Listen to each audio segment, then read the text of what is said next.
आदरणीय अभिभावकों और प्रिय विद्यार्थियों, सुप्रभात।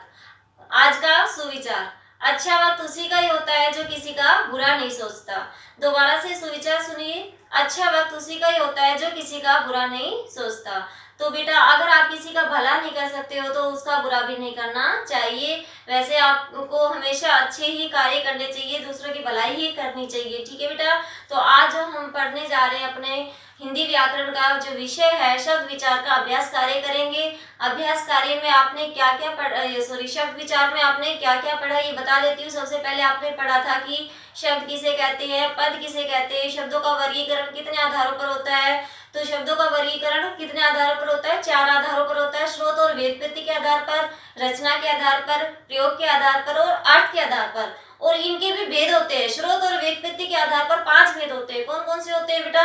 तत्सम, तद्भव, देशज, विदेशी और संकर शब्द। दूसरा हमारा रचना के आधार पर 3 होते हैं, रूढ़, यौगिक और योग रूढ़। इसके आगे हमारा अर्थ प्रयोग के आधार पर विकारी और अविकारी। और ऐसे ही अर्थ के आधार पर हमारे 5 होते हैं, पर्यायवाची, विपरीतार्थक, अनेकार्थी, एकार्थी, श्रुति सम, भिन्नार्थक। ठीक है बेटा, तो इन सब के बारे में हमने जाना है, सीखा है, समझा है। तो देखिए, आज जब हम अपना अभ्यास कार्य करेंगे तो देखिए पहला जो प्रश्न है हमारा,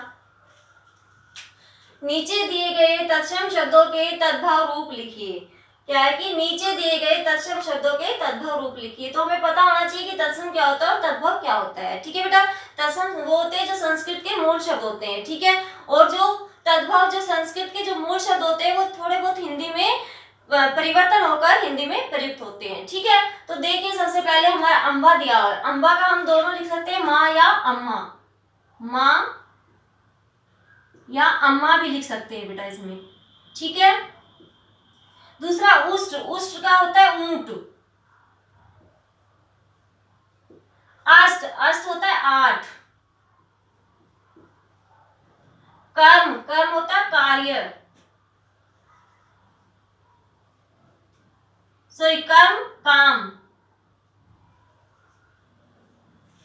कर्म बेटा काम होता है। अग्र आगे, अग्नि आग। यहाँ हमारा कपाट है बेटा, कपट नहीं है, कपाट। कपाट होता है किवाड़। और कार्य काज। ठीक है बेटा, तो ये हमारे थे तत्सम शब्दों से हमें तद्भव रूप बनाने थे। प्रश्न नंबर 2 देखिए अब, देशज, विदेशज और संकर शब्दों को छांटकर लिखिए।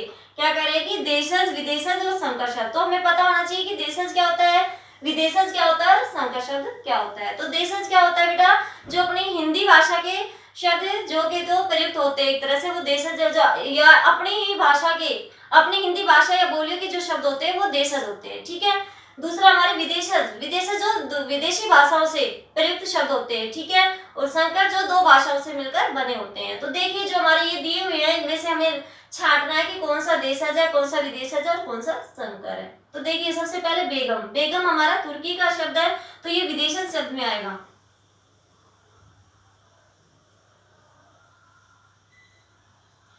अपील करता, अपील करता हमारे क्या 2 भाषाओं से मिलकर बना हुआ है तो संकर शब्द में आएगा बेटा। ठीक है बेटा, समझ में आ रहा है ना आप सभी को? सबसे पहले हमें इनकी पहचान रखनी चाहिए कि इनको हम क्या कहते हैं, इनके बारे में आपको पता होना चाहिए। दूसरा देखिए लोटा, लोटा हमारा देशज शब्द है। स्टेशन, स्टेशन भी हमारा विदेशज शब्द है बेटा। इसी के लाइन में लिखेंगे, विदेशज में जो दिया हुआ है स्टेशन। घाट, घाट हमारा देशज शब्द है बेटा। क्या है? देशज शब्द। लाठी चार्ज 2 भाषाओं से मिलकर बना हुआ है तो किस में आ जाएगा, संकर शब्द में आ जाएगा।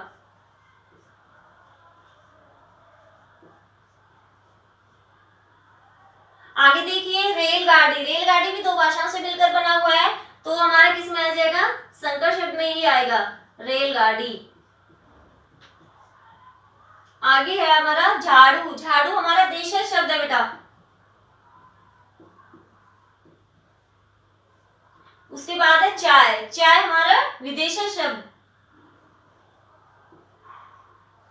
तो बेटा ये आपको समझ में आ गया होगा कि देशज शब्द क्या होते हैं, विदेशज क्या होते हैं, संकर शब्द क्या होते हैं, ठीक है। और आपने ये शब्द समझा भी है और जाना भी है। आगे देखिए अब हमारा प्रश्न नंबर 3, रचना के आधार पर इन शब्दों को सही शीर्षक के नीचे लिखकर सूची बनाइए। तो हमारे जो दिए हुए शब्द हैं वो हमें रचना के आधार पर, तो सबसे पहले हमें पता होना चाहिए कि रचना के आधार पर हमारे शब्द के भेद कितने होते हैं, 3 प्रकार के होते हैं। कौन कौन से होते हैं, रूढ़, यौगिक और योग रूढ़, ठीक है।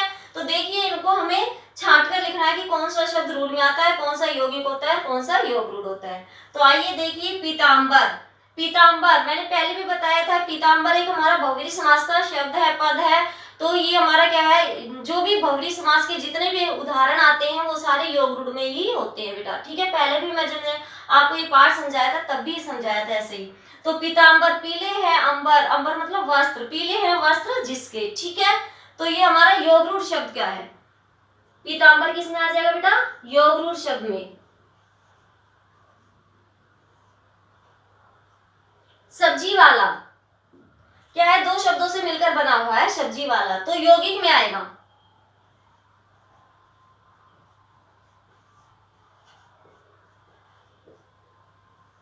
आगे देखिए आदमी, आदमी हमारा रूढ़ शब्द है।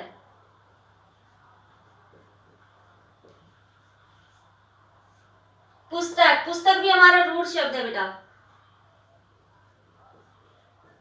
क्योंकि हम इसके खंड नहीं कर सकते, इनके टुकड़े नहीं कर सकते, टुकड़े करेंगे कोई अर्थ भी नहीं निकलेगा, ठीक है। रूढ़ शब्द वही होते हैं एक तरह से। जलज, जल मतलब पानी, जय मतलब जन्मा, तो पानी में जन्मा, तो क्या है, एक विशेष अर्थ निकाल रहा है। कमल आएगा, इसका अर्थ मतलब कमल के लिए प्रयोग किया गया है, तो ये हमारा योग रूढ़ विशेष अर्थ निकालता है, वो हमारे योग रूढ़ में जाता है। तो जलज हमारा किस में आ जाएगा, योग रूढ़ में। चित्र हमारा रूढ़ शब्द है बेटा, फूल भी हमारा रूढ़ शब्द है। आगे इसके आगे हिमालय, देखो हिम का अर्थ होता है बर्फ और आलय होता है घर, तो बर्फ का घर, ये भी एक विशेष अर्थ प्रकट कर रहा है। एक तरह से हमारा ध्यान वहीं पे जाता है, हिमालय के पर्वत की तरफ ही जाता है, विशेष अर्थ प्रकट कर रहा है, तो ये हमारा योग रूढ़ शब्द होगा।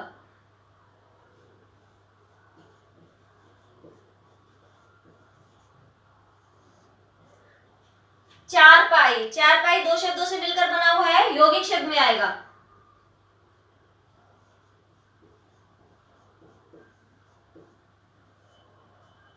सेनापति भी हमारे 2 शब्दों से मिलकर बना हुआ है, ये भी यौगिक शब्द में आएगा बेटा।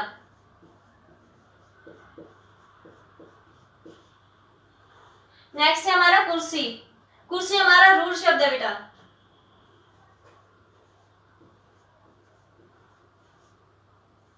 तो बेटा ये हमारे कुछ मुख्य प्रश्न उत्तर थे जो आपके पाठ से संबंधित है।